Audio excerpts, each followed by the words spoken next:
Apprêtez-vous à entrer dans une nouvelle dimension qui ne se conçoit pas seulement en termes d'espace, mais où les portes entrebâillées du temps peuvent se refermer sur vous à tout jamais. La 4e dimension.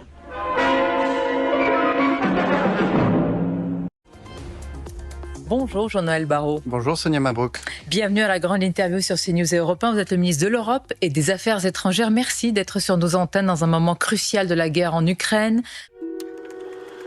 Jean-Noël est le tout nouveau ministre des Affaires étrangères de la France. Dans l'interview que nous allons découvrir, il répondra aux questions sur la situation économique de la Russie et tentera de justifier la politique de la France à l'égard de ce pays. Mais avant d'aller plus loin, un avertissement. Cet entretien se déroule dans un contexte où, dans la sphère médiatico-politique occidentale, tout semble inversé par rapport aux valeurs d'autrefois. Imaginez un monde où chaque valeur, chaque vérité, chaque certitude est renversée, distordue jusqu'à devenir méconnaissable. Ici, le mensonge est une vertu, la souffrance un privilège et la liberté un crime impardonnable. Vous ne faites pas que changer de perspective. Vous entrez dans une réalité où le haut et le bas et où le sens même de l'humanité s'évanouit, dans la 4e dimension.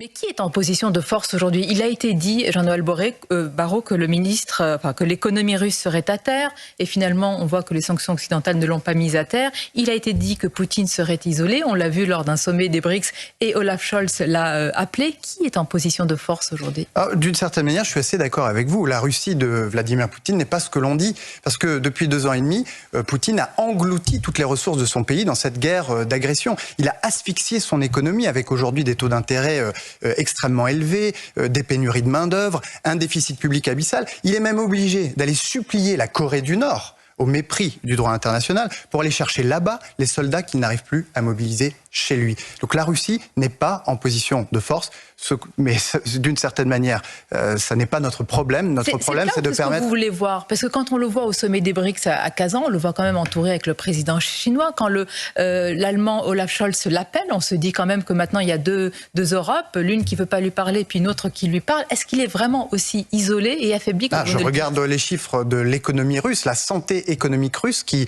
est vacillante, et dans ce contexte, ce que nous donnons aux Ukrainiens pour les aider, c'est à la fois un soutien financier. Je rappelle que 50 milliards de dollars, 45 milliards d'euros vont parvenir aux Ukrainiens dans quelques semaines, tirés des actifs russes que nous avons sanctionnés et immobilisés en Europe. Ce sont ces formations et ces équipements que j'évoquais, mais ce sont aussi les sanctions à l'encontre de la Russie, qui contribuent de manière très nette à réduire, à assécher les ressources de la Russie, mais aussi les sanctions à l'encontre de tous ceux qui aident aujourd'hui la Russie par des voies d'études. Pour Jean-Noël, l'économie russe vacille. Pourtant, les organismes internationaux comme le FMI et la Banque mondiale affirment le contraire, chiffres à l'appui, et les nombreux témoignages des expatriés vivant en Russie, parfois depuis plusieurs années, vont dans le même sens. Mais regardons ça d'un peu plus près, de manière objective, et comparons les principaux indicateurs économiques des 2 pays. Nous pouvons constater que la croissance du PIB est en moyenne 3 fois plus forte en Russie qu'en France ces 2 dernières années.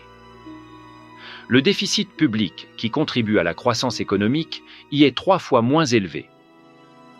Et avec une dette publique représentant seulement 1/6 de celle de la France en proportion du PIB, la Russie dispose d'une marge budgétaire considérablement plus importante pour dynamiser son économie.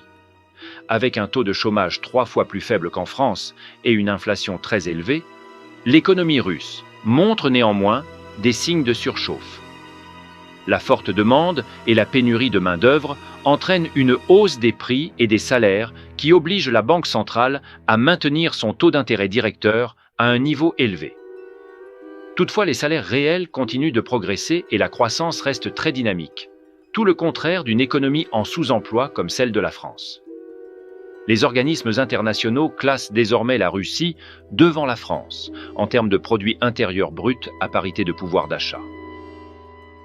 Peu importe que l'économie française soit justement en train de vaciller avec un PIB en panne, pourtant gonflé artificiellement à coups de déficits colossaux, un endettement qui s'envole pour atteindre des niveaux préoccupants, un nombre record de faillites d'entreprises et le taux de sous-utilisation de la main-d'œuvre toujours aussi élevé à 16,5% qui pourrait encore se dégrader les prochains mois. Sans parler du déclassement du pays dans de nombreux domaines comme le niveau scolaire.